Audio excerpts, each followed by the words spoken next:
নির্বাচনের পরিবেশ এবং নির্বাচনের ফলাফল ঘোষণা নিয়ে নির্বাচনকে প্রভাবিত করার ক্ষেত্রে যতটুকু আমরা লক্ষ্য করেছি, এটাকে আমরা একটি নেতিবাচক সংকেত হিসেবে দেখতে চাই।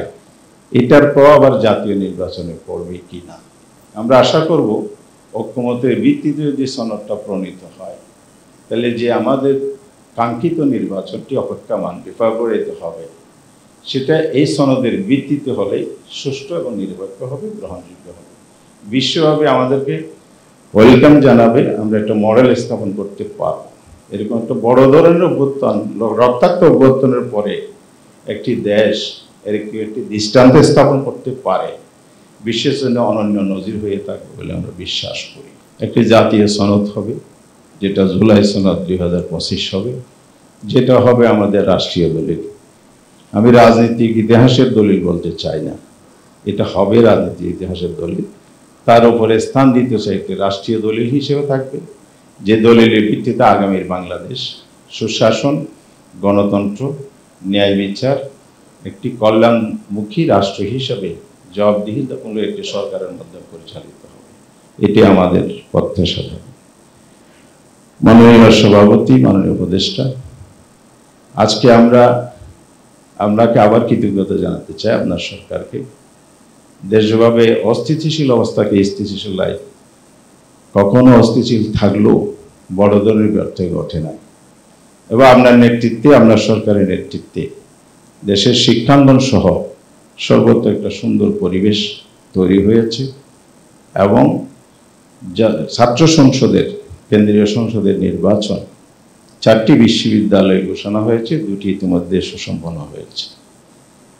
আমরা আপনার প্রতিশ্রুত যে নির্বাচন, জাতীয় নির্বাচন, সেটা সুষ্ঠু হোক, ফেব্রুয়ারিতেই হোক, সেই টাইমলাইনেই আমরা সুন্দর নির্বাচনের মধ্য দিয়ে এই সরকারের একটি সমাপ্তি, নতুন সরকারের আগমন, বাংলাদেশে একটি গণতান্ত্রিক অভিযাত্রা শুরু হবে, যা আন্তরিকভাবে কামনা করি। আমরা দৃঢ় বিশ্বাস করতে চাই আপনার ঘোষিত প্রতিশ্রুতি অনুযায়ী লেভেল প্লেইং ফিল্ড প্রতিষ্ঠিত হবে, নির্বাচন নিরপেক্ষ হবে, সুষ্ঠু হবে, গ্রহণযোগ্য হবে। কিন্তু কেন্দ্রীয় ছাত্র সংসদের 2টি নির্বাচন কিছুটা আমাদেরকে উদ্বিগ্ন করেছে।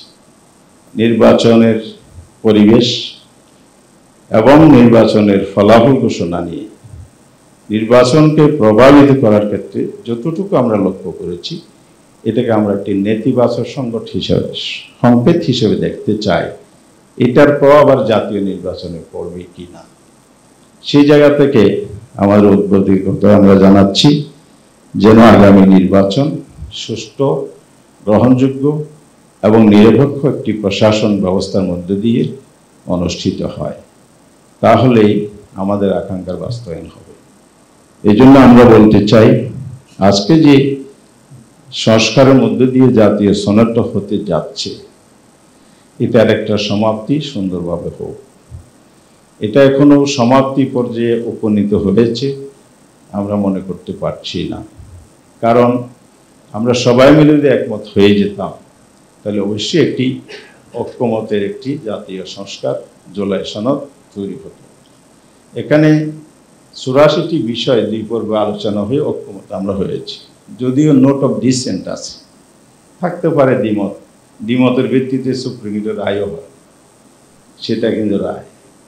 আমি দ্বিমত করতে পারি, এটা আমার ওপিনিয়ন, অভিমত থাকতে পারে।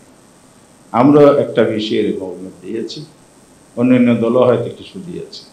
আমরা আশা করব ঐক্যমতের ভিত্তিতে যদি সনদটা প্রণীত হয়, তাহলে যে আমাদের কাঙ্ক্ষিত নির্বাচনটি অপেক্ষমান ফেব্রুয়ারিতে হবে, সেটা এই সনদের ভিত্তিতে হলে সুষ্ঠু এবং নিরপেক্ষ হবে, গ্রহণযোগ্য হবে, বিশ্বভাবে আমাদেরকে ওয়েলকাম জানাবে, আমরা একটা মডেল স্থাপন করতে পারব।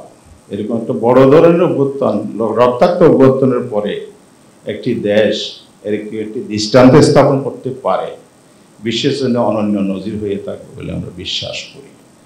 মাননীয় উপদেষ্টা, প্রধান উপদেষ্টা এবং মাননীয় সভাপতি, এই জন্য আমরা মনে করি সবাই মিলে যদি আমরা একমত হয়ে যাই, তাহলে একটা আইনি সনদ অব্লিগেশন সোশ্যাল এবং নৈতিকভাবে চলে আসে, তাহলে কোনো সমস্যাই থাকে না। আমরা এটাই চাই, আমাদের দলের পক্ষ থেকে আমরা সবাই মিলে যেন একমত হতে পারি, এটা আমরা 1 নম্বরে চাই। এই জন্য যতটুকু ডিফারেন্স আছে সেটার মধ্যেও যদি রাজনৈতিক দলগুলো ডায়লগ যদি নিজের পার্টি ডায়লগ করতে পারে, সরকার উদ্যোগ নিতে পারে, আজকে যেমন উদ্যোগী হয়েছে, এক্ষেত্রে আমরা সবসময় আন্তরিক থাকব। এবং এক্ষেত্রে আমরা অতীতেও ছাড় দিয়েছি, আমরা এগিয়ে এসেছি দেশের সাথে, রাষ্ট্রের সাথে, সে মনোভাব আমরা এখনো পোষণ করি।